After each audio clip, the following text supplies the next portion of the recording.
This is a conversation addressing George Floyd and everything in recent events.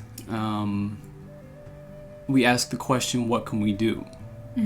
What can we do to protect ourselves, protect our loved ones? And not only that, how do we make change? How do we make lasting change? And how can we use our voices to spark the need and to create the awareness? So we have a list of things that we kind of want to talk about and things that we think that can create that change. And like Dydine had said, how do you create sanity? How do you bring sanity out of chaos? And right now, I mean, we're all trying to figure things out. We're all trying to kind of collect our own thoughts on, the best way we move forward with all of this. How do you do that? Yeah, how do you do that? And because this is obviously a long-standing issue, something that we have all had to deal with for the beginning of time. It is the original sin, racism and bigotry. And throughout history, we've tried several different things, whether it's protesting peacefully, voting, rioting. However, through art, through sports, we've tried several different things. And not saying that those things don't work, but it needs to be a continuous effort. It needs to be... And it has to be an effort for everybody. For not just black people, for white people out there, for white Americans, for Asian Americans, for every American, everyone in the world, as humanity as a whole, to stand up and not stay comfortable, because change is not comfortable. No. For so many people, especially when it's going to take away all the privileges that you've had. It's not even taking it away. We are all, I feel like when you support one another, you both benefit from it. It's just so hard for a lot of people to see it. But it doesn't mean that we're going to forget that good people that we have in the world, if we have more good people than the bad. And we're going to keep speaking up. We're going to keep speaking up, bring up these meaningful conversations. Mm-hmm. It's not easy to bring up these conversations because it's uncomfortable for some. Yeah. But how are we bringing it up in the way that they're gonna pay attention, they're going to listen? Well, yeah, okay. So with the protests that are going on right now all over the world, it's something it's not new, but it's different. Now, clearly we weren't alive in the 60s. Yeah. But I mean, through just knowing our own history, what's happening now is, first of all, we have cameras. We have phones that are documenting what is happening. Mm-hmm. And it feels more worldly. Now, as of now, we don't have an MLK. We don't have a leader that we can point to that is kind of like, that's the point guard who is leading this whole thing. It's a lot less organized now, but it's unifying in the amount of pain and the noise that everybody's making. Mm-hmm. Whether that's people of color or white people that want to be allies and realize that in order for real change to happen, it can't come from the people who are being oppressed. It has to come from people who are benefiting from the systematic things that are in place that have historically put people down and put people at major disadvantages. The key to moving forward is what you do with your discomfort. Because like you just said, it's a very uncomfortable thing to talk about race, to talk about oppression, talk about things that I think anybody who lives in America, anybody who looks at the lives of black people versus white people versus people who are who benefit from this system can see that there are major things wrong, that there are, it's on a baseline level, it's easy to see that there is something inherently wrong with how we live our lives. If you're in the position of power and you don't even have to be just the police. Even if you're in HR and you're a CEO, you are in the position of power, and you know deep down that the system is wrong. How can you be at service? How can you use your power to change that system? Because at the end of the day, how do you go to bed and sleep knowing that someone somewhere might lose their lives? Yes, you're not worried that your children your sons might go for a jog and get killed, but how do you individualize those people and relate to it?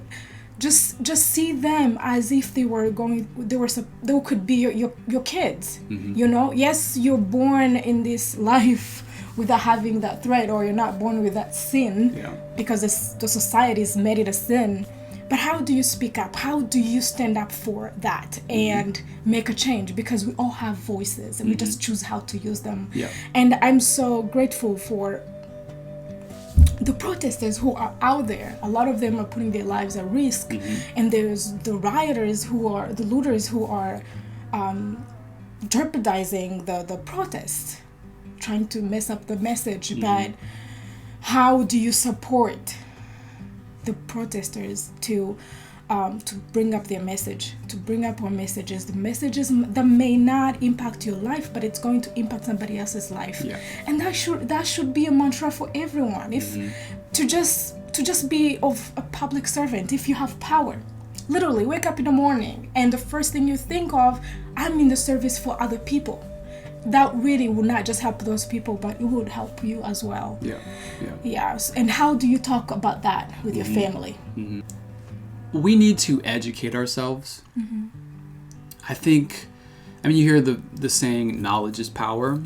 And I think that is completely true. I mean, there's not a more vital situation than now than to be educated. To educate yourself. Because a lot of what's happening on both sides is people just kind of acting out of fear and raw anger.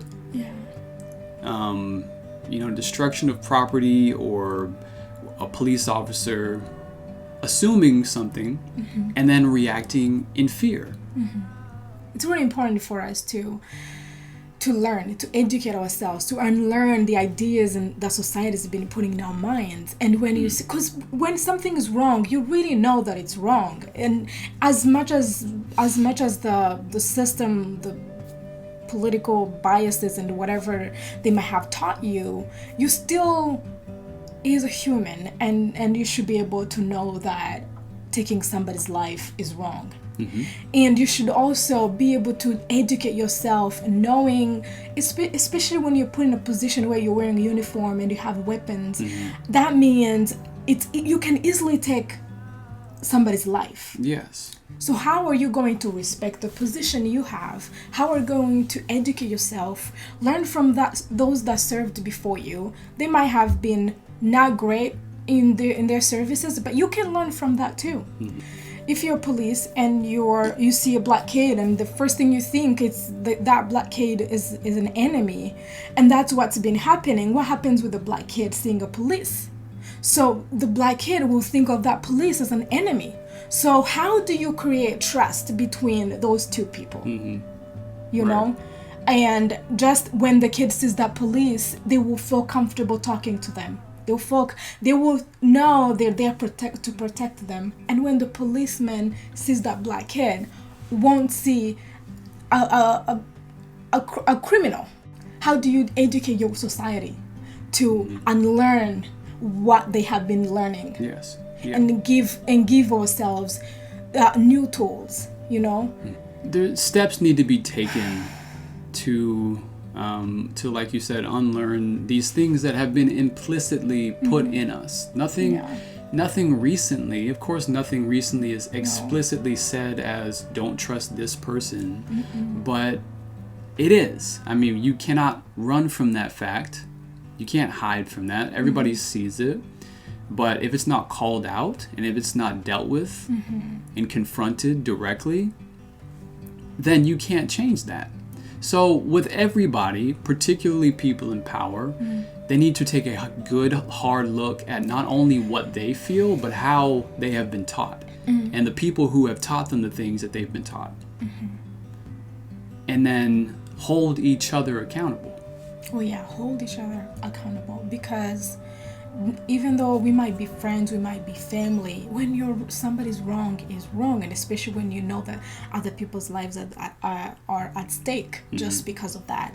And for example, the police officer, the ex-police officer that murdered George, he had accusations, or he has done a lot of wrong things that the department could have seen there's something wrong, not just because not him as a police, but him as a person. Right.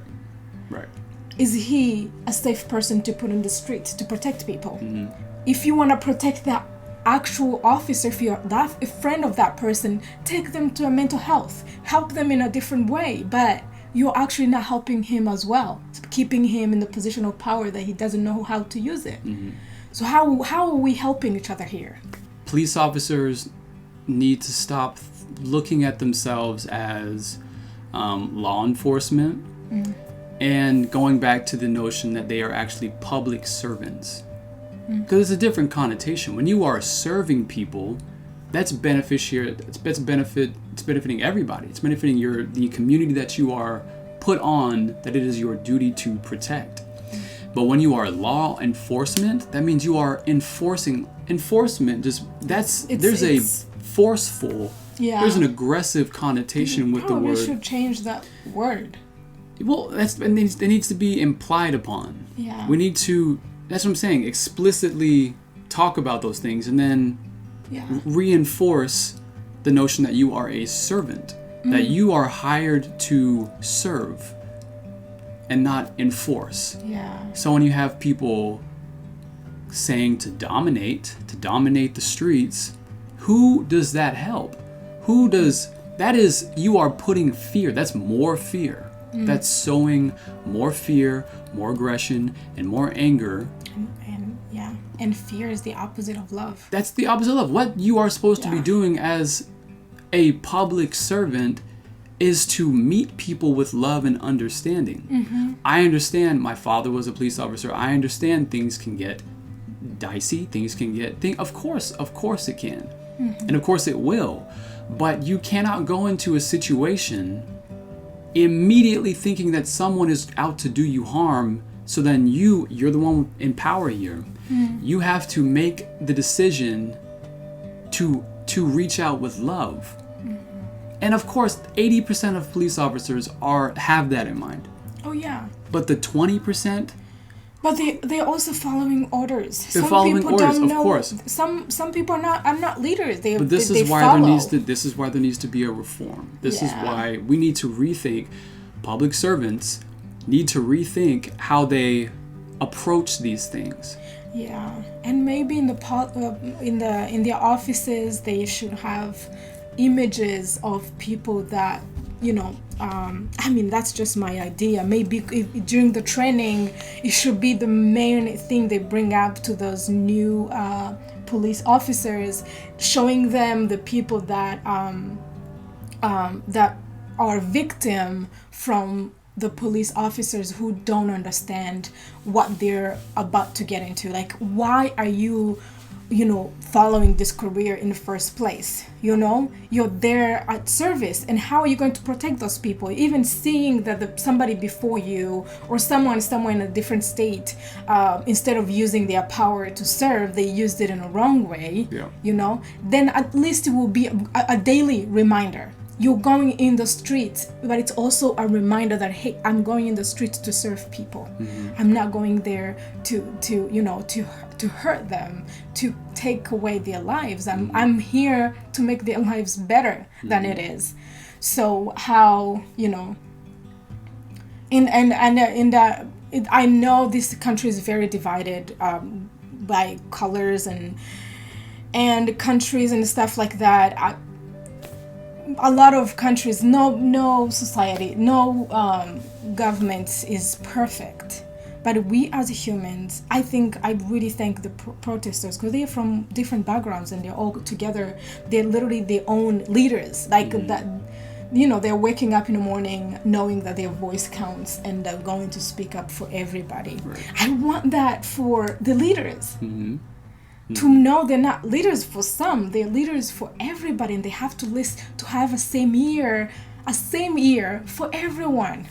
Yes. That's the best way of leading. Yeah. If you don't have that understanding in your core, then do something else, change your career, because you are not going to help, you're actually going to make it worse. Right. And in addition to speaking out loudly and protesting peacefully about people of color being oppressed, it's also about voting. It's also about taking things legislatively. Because it's not an or, it's an and. It has to be in conjunction with one another. You have to come out in full force and use, if you have the right to vote, you need to realize that these things are systemic for a reason. These things have been implemented legislatively. So it only makes sense to use your voice and use your ability to vote the people out and vote the things out that are in law, vote those things out of power, and implement the things that need to be in power. Vote the people out who have no desire to see that change. I would encourage everyone I know, or even I don't know, anyone, anywhere, who wants to see change, who wants to see equality, who wants to see people live in peace and harmony. Just go there and vote. Don't put people in the place of power when you know that they don't do. It's not even they don't deserve it. They can't. They don't have anything to do with it. They cannot be able to make any change, right? Or even a change in their own lives. Because action speaks loud. And if you can, just go out there and make a change. And so, I guess ultimately what we want to leave off on is, it's important to have these meaningful conversations and to not shy away from it, not to, not let the hate be louder than love. Yes. Yeah. Yeah, and hold yourself accountable, force yourself to have these very tough conversations, and be the change that you want to see in the world. As cliche as that is, it's important. You have to embody these things, even if it doesn't affect you immediately. Because eventually it will come back and affect you. It'll affect you personally, emotionally, mentally, economically, and then you'll wonder what the problem is. And it's in the way that you treat people, and it's in the way that you've either let people slide, let policies slide, let certain systematic norms slide, or in how you directly oppress people. So it's important to have these conversations.